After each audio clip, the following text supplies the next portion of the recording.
So it's been an interesting and exciting couple of weeks with the Olympics. Lots of storylines that some of you may have been following. The folks that produce the television coverage always do a good job telling stories to make it more than just watching things that we don't watch unless the Olympics are on. I got to watch some archery one night. I've never watched archery in my life, but I watched it because the Olympics had it on. One of the things I was following was the story of Noah Lyles, the fastest man in the world, which is usually the title we give to whoever holds the record for the 100-meter. And he came into this Olympics with the world record in the 100-meter. And if you think about the heats for the 100-meter about a week ago, I guess, they ran all the heats to figure out who would be in the final. You remember that when he ran that first trial for the 100-meter, he didn't come in first, right? Remember what he finished? Anybody? Second. Not too bad to finish second in a heat. But when everybody had run their first heat, he was the 12th fastest. 11 people ran faster than him, and folks were a little surprised, and he was a little surprised. And he admitted to the press after that race that he had underestimated his competition. These were men that he had run against before. These were men that he had beaten to hold the world record. And yet, somehow, he didn't realize that they were going to come with 110% into that race. And it almost messed up his chase for a medal. Now, as you probably know, he made it into the finals, and he won the 100-meter with a photo finish where they had to actually change what it said on the board in the stadium because it looked like somebody else won, but sure enough, his chest had crossed the line first. And so he gets to retain that title of the fastest man in the world. And I don't think he will underestimate his competition like that again, because I don't know that he's ready to retire yet. So underestimating your opponents in track and field can be tricky, to be sure. But in hearing Jesus continue to describe himself as the bread of life and picking up on the struggle of the people he's talking to understand that, the people who seem to take issue with what he's saying, I think there's a similar element at play here as they are underestimating him and exactly who he is and exactly what he offers. And remember, we're in the midst of this, what we call in John's Gospel, the bread of life discourse. We kicked it off at the end of last month in our lectionary with the feeding of the 5,000, and all of the Gospels in August build off of this theme, which is why we started today's Gospel with the end of last week. We heard again the phrase, I am the bread of life. And this is an important thing for Jesus to say. John's Gospel is known for these moments where Jesus says, I am the, and then he has several of these, like, I am the living water. And every time somebody hears him say, I am, what they're also hearing through what he's saying is the voice of God self-identifying from the burning bush when talking to Moses, when God simply says, I am. And Jesus picks up on that as he says, I am the bread of life. And yet, in some respects, it's going over people's heads. They hear it, but they don't understand it, and they don't believe it. And still today, we're dealing with, in this conversation about Jesus as the bread of life, the disconnect between the earthly understanding of bread and what he means in an eternal sense of bread. And so they're just not speaking the same language. We heard it kicked off last week when Jesus accused people of only coming to him for bread, real bread that filled their bellies, and wondering why they really wanted to be there.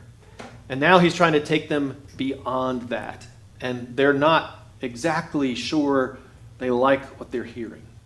And it's because he's building off of a theme they know, which is the manna in the wilderness from the Israelites when they wandered in Egypt. Only now he's saying, I'm not the one who's going to give you manna, as Moses gave you manna and God provided it in the wilderness. I am the manna. I am come from heaven to be this for you. And we hear the same resistance to that we might have heard in the 3rd chapter of John in the story of Nicodemus, which we don't usually hear in this season, but we hear it in the lectionary. You remember the story. Nicodemus is a member of the Sanhedrin who comes to Jesus by night and wants to know how it is that he can do the amazing things that he does.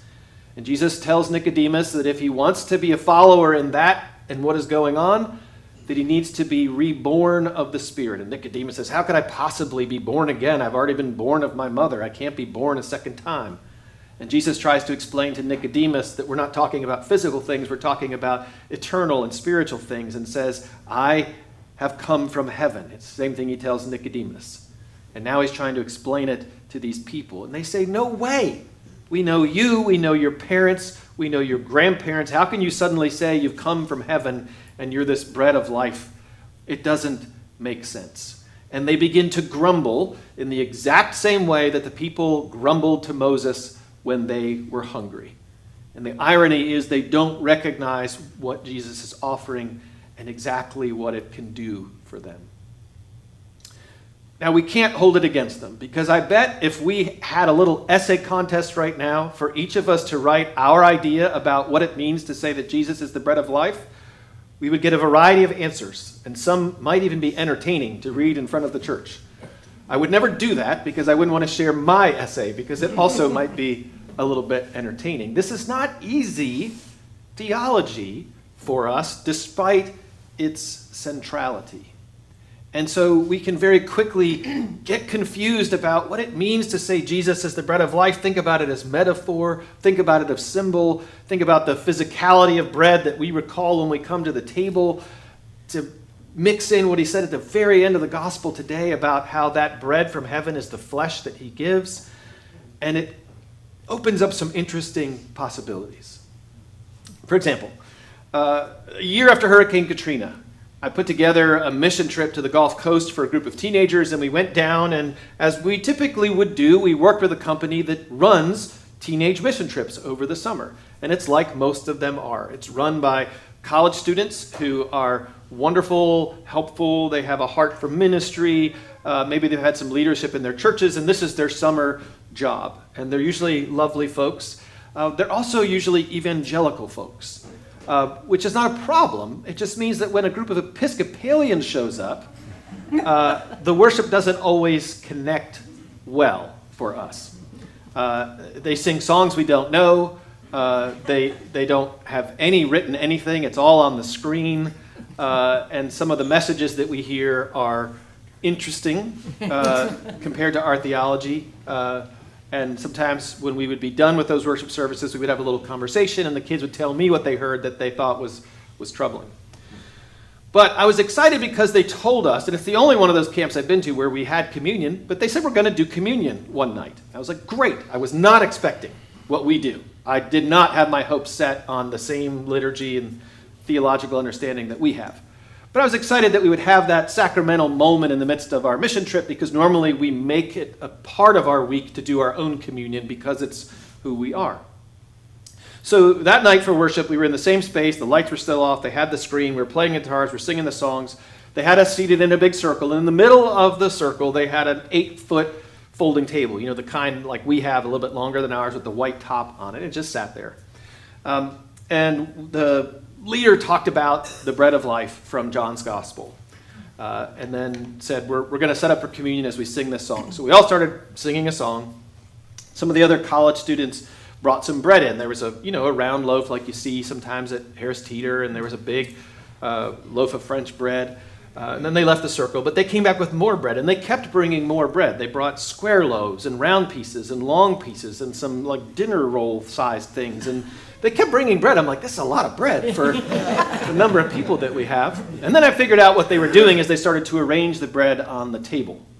What they did was they formed those different loaves of bread into a human form on the table, so that there was clearly a head and a torso and arms and legs and feet made out of bread. And then they stopped the song and they explained, okay, here is the body of Christ. A little bit like you might imagine Christ laid out in the tomb, I guess, on a slab. And they said, as we sing the next song, please feel free to come up at your leisure and tear off a piece of Jesus and receive the bread. And that's what we did.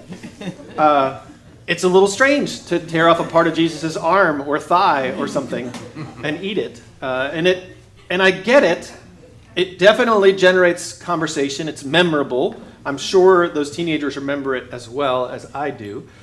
But it highlights how confused we get, and sometimes we mix up our symbolism, we mix up the meaning, and we go a little too far. We do not need to help the ancient criticism of Christians as cannibals by eating an effigy of Jesus. That's not exactly what Jesus means when he says, I am the bread of life, and that bread is my flesh. There is deep meaning in that, but it is not what I saw on that table. And part of the reason we fall into that trap, and part of the reason that the people listening to him who had less context than we have misunderstood and didn't compute what he's talking about, is because they thought they knew him, because they knew his family, and they underestimated who he was, what he was capable of, and what he was offering. And when that happens, our expectations get out of line. We expect the wrong things, and almost worse than expecting the wrong things, we expect too little. My hunch is that thousands of years on, we know Jesus pretty well. At least we think we do. We all have an idea of who Jesus is. Again, if we passed out the papers and you wrote, you would all be able to write some version of who Jesus is to you and why you follow Jesus, and there would be some variation, and that's okay. But when we think we know Jesus too well and we get used to the Jesus that we know so well, one of the dangers is that our expectations are out of whack because we underestimate who this Lord of ours is. We underestimate what he offers us, what his death, his resurrection, and his life means and offers to the world. So we get a little critical of the folks in the Gospels during this discourse because it started out with them seeking Jesus for more bread. They had had that wonderful bread on the hillside. Their bellies were empty. They wanted more. And we're like, oh yeah, that's not what this is about. For them, they were kind of looking for a transactional relationship. Jesus is a holy Pez dispenser or a vending machine. You know, you hit the button and you get what you ask for, and you have your lunch and you move on. That's the criticism. But again, if I think about my own spiritual life, I know how often I wander across that line and I start to pray to God, ask Jesus for the things that I want. And I have expectations about what God should be giving me and how God should be responding. I don't know if you have prayer lives like that sometimes. It's not a bad thing. It's part of what we do, and we're told to ask for what we want. But it does get frustrating when my expectations are not met and those things do not materialize as easy as a machine might spit out a soda or a sandwich or a cure or peace or whatever it is that I need in that moment. It doesn't always happen quite like that. And again, because that's the way it seems to work with that set of expectations, we just keep lowering the bar in a certain sense, and we lose our imagination for what it is that we do in proclaiming Jesus as Lord, a resurrected Lord at that, who offers us things like the bread of life. The danger for them, the danger for us, is that we lose track of Jesus and think he's somebody who's going to give us what we need, that it's a transaction in our faith, instead of recognizing that this isn't about a transaction, it's about transformation. That what the bread of life is about is not to say, here's something to keep you from being hungry. It's, here's something that can reshape your life, your soul, and the world if you will let it. If you can dream that big and imagine what this is about. This is about transformation, not some promise of something I'm just going to hand out to you. And that doesn't mean there's not blessings along the path and along the way, and that we don't receive goodness from God in other ways. But often we're expecting too little, and we're missing out as a result. And so what Jesus is trying to do is to reframe this for people. I'm not going to just give you bread to eat. I'm not just going to provide manna from heaven. I am the manna from heaven. If you will eat of the bread that I offer through my example, through my life, I'll show you the way, the truth, and the life. It will reorient you. It will transform you. It will help you stop thinking so short-term and about today and help you think about the long term. When you eat the bread of heaven, you can touch heaven. When you eat the bread of heaven, you can glimpse heaven. When you eat the bread of heaven, you can live a life that's building towards heaven as God always intended it for us and for this world. And anything less than that, we have sold Jesus short. So I can't explain exactly in terms that are easy what happens when we come to this table this morning and we receive bread. We know that it reminds us of who Jesus is, that he sacrificed himself, that the sustaining bread we eat on a daily basis now becomes him and his teaching and his example and the promise of new life. And if we eat of that, if we are reminded of that when we see this little morsel of bread and take our little sip of wine, that it is somehow able to transform us. That we being transformed and going out those doors into the world can somehow transform the world.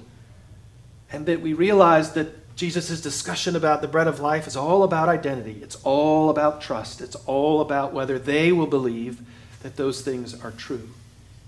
And in that regard, nothing has changed. Because that's what it's about for us. Every time we get confused, but we have faith that Jesus is the bread of life. And that Jesus has offered us a great gift. And that his body broken and hung and then resurrected and then raised to heaven, that body sets us free from our bodies and all the worries that are only attached to this body. It doesn't mean that we don't have worries on a day-to-day basis or challenges or that we won't continue to ask for what we need. It just helps us get beyond that and to trust in something greater. So as you get to this table today, don't take it for granted. Don't underestimate it. This has the power to transform us if we will let it.